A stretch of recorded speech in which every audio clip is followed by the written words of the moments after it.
I've just spent the last week or so playing through Treasure Strike, so today I thought I'd tell you all about it. This is a relatively obscure Dreamcast game that was only released in Japan. The thing that initially got me interested to check it out is the art style. It's got that cute, round, low poly look a la Mega Man Legends, Power Stone, Skies of Arcadia, that kind of thing. But outside of it looking nice, I really didn't know anything about it. In a nutshell though, it does kind of feel like a cross between Power Stone and Mega Man Legends, because it is kind of an arena fighting game, but it's also largely about exploration and treasure hunting. It's quite unique, we'll get into the gameplay in a minute, but let's just set up who we are and what we're doing here.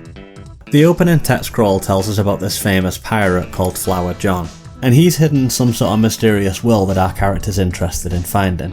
So first of all, we design who we're going to be. The character creation on this is pretty robust for a game of this era. There's quite a lot of options, and it gets even more in depth later when you can go to the shops and change all your fashion, but we'll get to that in a little bit. So once we know who we are, we arrive on our boat at the port of Tulipio.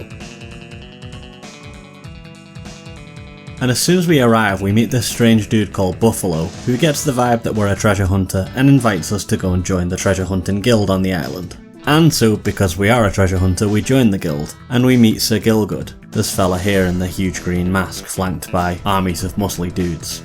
He sends you on a little training mission with Buffalo, and that's where we get the basics of the game. We start off here in the Lotusia ruins, and now we have to compete against Buffalo to see who can get the target treasure first. Think about it as a slightly more complicated capture the flag.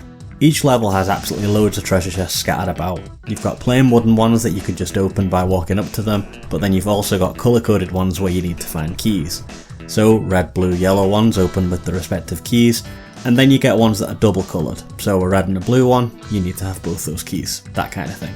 It is a fighting game and you can kill your opponent sending them back to the base so they have to respawn. But you'll never win just by killing them, you have to find the treasure and get it back to your base. This initial mission's really easy once you know what you're doing, but later on there's some very frantic scrambles when you've got 4 different players all running around blasting each other with various novelty weapons, stealing keys, stealing treasure from each other. It all gets a bit hectic. But you do this mission and Buffalo congratulates you. He says you've got skills, you've got promise, but your weapons ain't shit and your fit looks dopey as hell, so you gotta go shopping. This is where the customization gets a little bit deeper. You can redo all the stuff you did at the start of the game, so your hairstyle, your eyes, your mouth, that kind of stuff, but now you can also change your clothes, you can accessorize, you can change the colour of things. I spent quite a lot of time doing this.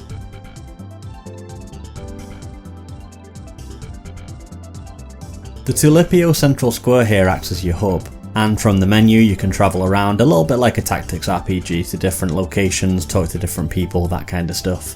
You might want to go to the bar to meet somebody or get information on your next opponent. Obviously you can go clothes shopping, you can go weapons shopping and buy some really goofy stuff like omelette guns or rays that make you dance. You could also buy cool stuff like homing missile launchers and tridents. And then the thing that really got me through the game was going to the lab and constantly upgrading my stuff. I think I used the same basic light sword and machine gun combo all the way through the game, and I just kept selling stuff to get more gold and buy more upgrades. You can increase the ammo, increase the damage output, increase the speed, all that kind of stuff. There's also a special category of weapons called traps that I was never very good at using, but there's certain bad guys that were always using them against me. They were freezing me, they were dropping 10-ton weights on my head, all that kind of stuff. Usually how traps work is you'll drop a little mine near to a treasure chest or something, and then when somebody walks into that radius, that'll trigger and that'll do something to debilitate them.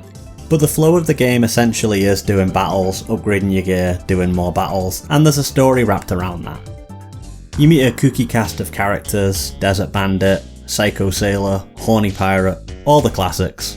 And your rival, Red Eye Cots, who's this fairly brutal looking guy in the ram skull, and he has an army of little skull kid dudes that do his bidding as well. He looks menacing, but he's played goofy as hell. He always turns up and follows you to wherever you're going and then tries to claim it in his name. But he also does secretly like and respect you, so there's kind of a frenemy thing going on there. The story's nothing particularly special or riveting, but it's cute and funny at times and it gets the job done to get you where you need to go. Gives you a motivation for doing what you're doing, you know? The 2 main reasons I'd recommend anybody to check the game out though are the art style and the gameplay. Now I've mentioned the art style before and it kinda speaks for itself. Like I say, low poly, Mega Man Legends, Power Stone-y type stuff. Looks very charming and all the customization options really help to sell it. Interestingly, this is the first game by Hand, who are a collective of artists and game devs out of Hokkaido. They went on to do work on One Piece games, JoJo's Bizarre Adventure, Kingdom Hearts, The World Ends With You, so you've definitely played something that they've made. But still, I wouldn't blame you if you'd never heard of Treasure Strike.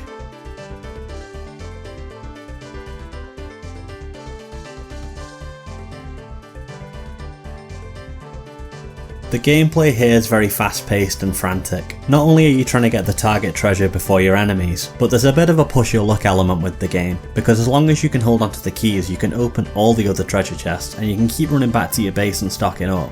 Now you do have a carry capacity, so you can't just get everything in one run, but you could theoretically hoover up everything on the level to max out your gold and then just waltz in and get that target treasure. But some levels have more than one set of keys, so while you're pissing about lining your pockets, there's every chance somebody else has got a full set of 3 keys and they're having the big treasure. As soon as you or one of the bad guys gets the target treasure, the screen goes red briefly and a big horrible alarm sounds, and then the music all speeds up frantically and everyone goes after the person with it. This is where it feels really Power Stone-y.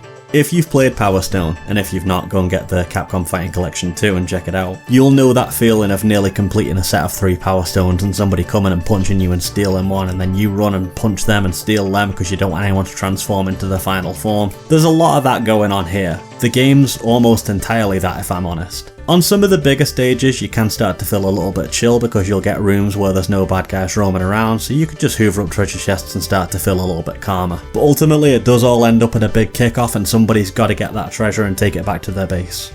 The storyline that we talked about at the start with Flower John and his world, that does all come back. And there are a few interesting lore bits with these other pirates that you learn about. Jumbo Max being a 3-meter tall pirate with the head of a dog, that kind of stuff. But basically, yeah, you're going around this cool little low poly world, getting treasure, getting stronger, getting better stuff, helping your guild, fighting your rivals, sometimes helping your rivals, exploring, just having a good time, you know? Just living that low poly life.